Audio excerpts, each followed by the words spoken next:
Chapter 13 of Anna Karenina, Book 8, by Leo Tolstoy, translated by Constance Garnett. This recording is in the public domain. Recording by Marianne.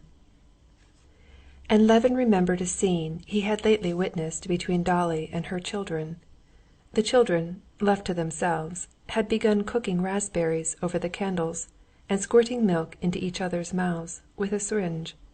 Their mother, catching them at these pranks, began reminding them in Levin's presence of the trouble their mischief gave to the grown-up people, and that this trouble was all for their sake, and that if they smashed the cups they would have nothing to drink their tea out of, and that if they wasted the milk they would have nothing to eat and die of hunger. And Levin had been struck by the passive, weary incredulity with which the children heard what their mother said to them. They were simply annoyed that their amusing play had been interrupted, and did not believe a word of what their mother was saying. They could not believe it, indeed, for they did not take in the immensity of all they habitually enjoyed, and so could not conceive that what they were destroying was the very thing they lived by. That all comes of itself, they thought, and there's nothing interesting or important about it, because it has always been so, and always will be so. And it's always the same. We've no need to think about that. It's all ready. But we want to invent something of our own, and new. So we thought of putting raspberries in a cup, and cooking them over a candle, and squirting milk straight into each other's mouths. That's fun, and something new, and not a bit worse than drinking out of cups. Isn't it just the same that we do, that I did, searching by the aid of reason for the significance of the forces of nature and the meaning of the life of man, he thought. And don't all the theories of philosophy do the same, trying by the path of thought, which is strange and not natural to man, to bring him to a knowledge of what he has known long ago, and knows so certainly that he could not live at all without it?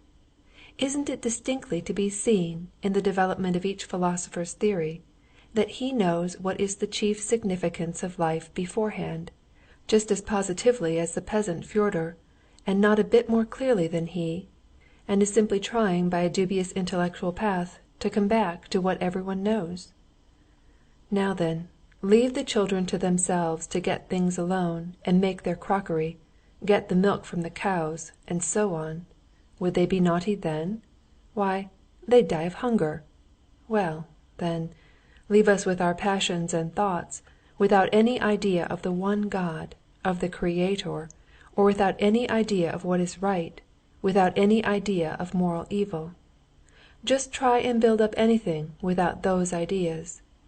We only try to destroy them because we're spiritually provided for, exactly like the children. Whence have I that joyful knowledge, shared with the peasant, that alone gives peace to my soul? Whence did I get it? Brought up with an idea of God, a Christian, my whole life filled with the spiritual blessings Christianity has given me, full of them, and living on those blessings. Like the children, I did not understand them, and destroy, that is, try to destroy, what I live by. And as soon as an important moment of life comes, like the children when they are cold and hungry, I turn to Him, and even less than the children when their mother scolds them for their childish mischief, do I feel that my childish efforts at wanton madness are reckoned against me. Yes, what I know not by reason, but it has been given to me, revealed to me, and I know it with my heart, by faith in the chief thing taught by the Church. The Church, the Church, Levin repeated to himself. He turned over on the other side, and leaning on his elbow, fell to gazing into the distance at a herd of cattle crossing over to the river. But can I believe in all the Church teaches? He thought, trying himself, and thinking of everything that could destroy his present peace of mind. Intentionally he recalled all those doctrines of the Church which had always seemed most strange, and had always been a stumbling block to him. The creation. But how do I explain existence? By existence? By nothing? The devil and sin?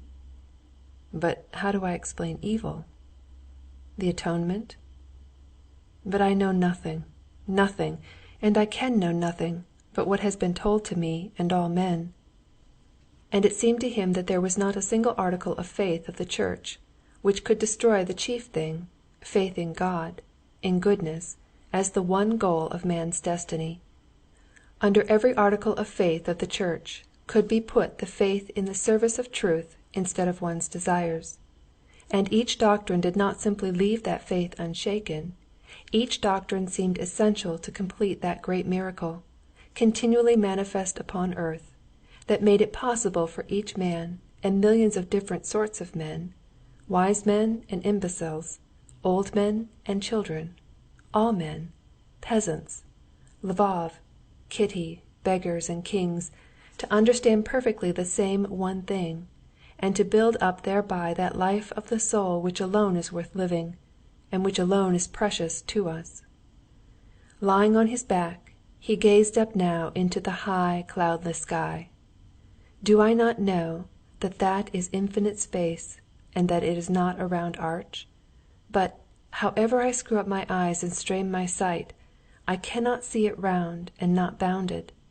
And in spite of my knowledge about infinite space, I am incontestably right when I see a solid blue dome, and more right than when I strain my eyes to see beyond it.